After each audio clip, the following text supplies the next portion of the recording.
पर मनुष्य क्या करता है? उसने अभी अपनी सफलता के लिए परिश्रम करना आरंभ नहीं किया होता कि पहले ही अपनी योजना को दूसरों के सामने उजागर कर देता है। अब वह ऐसा जाने में करता है या फिर अनजाने में, परंतु ऐसा करके वह एक बड़ी गलती कर बैठता है।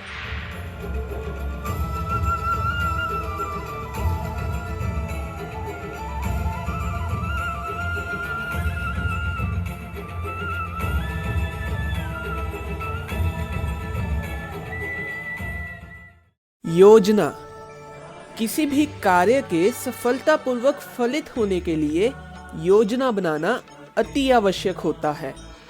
योजना रूपी मार्ग पर चल के ही मनुष्य अपना लक्ष्य साध के सफलता के द्वार खोल पाता है। और जितना महत्वपूर्ण यह योजना बनाना है, उतना ही अधिक महत्वपूर्ण है इसे कार्य पूर्ण होने तक छिपा के रखना। पर मनुष्य क्या करता है? उसने अभी अपनी सफलता के लिए परिश्रम करना आरंभ नहीं किया होता कि पहले ही अपनी योजना को दूसरों के सामने उजागर कर देता है। अब वह ऐसा जाने में करता है या फिर अनजाने में, परंतु ऐसा करके वह एक बड़ी गलती कर बैठता है।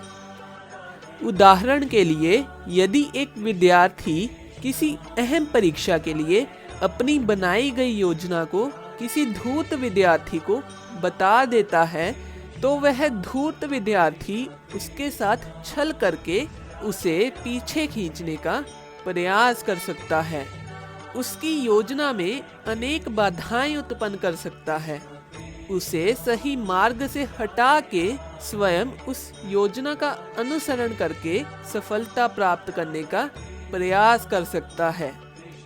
पपीते के वृक्ष पर भी जब फल आते हैं तो उसे कपड़े से ढक दिया जाता है। ऐसा इसलिए करते हैं कि कहीं उसके रंग और गंध से कीट और पक्षी आकर्षित होकर उसे खा ना जाएं। इसलिए यदि फल का आनंद लेना है तो उसे गुप्त रखना होगा। सफल होने के लिए केवल परिश्रमी होना ही पर्याप्त नहीं है। यदि लक्ष्य की प्राप्ति करनी है तो उस योजना को गुप्त रखना होगा जिससे आप अपना लक्ष्य पाना चाहते हैं। स्मरण रखिएगा, योजना जितनी गुप्त होगी, सफलता उतनी ही निश्चित है। राधे राधे। अगर आपको ये वीडियो पसंद आई हो तो like, comment, share and subscribe ज़रूर कीजिएगा।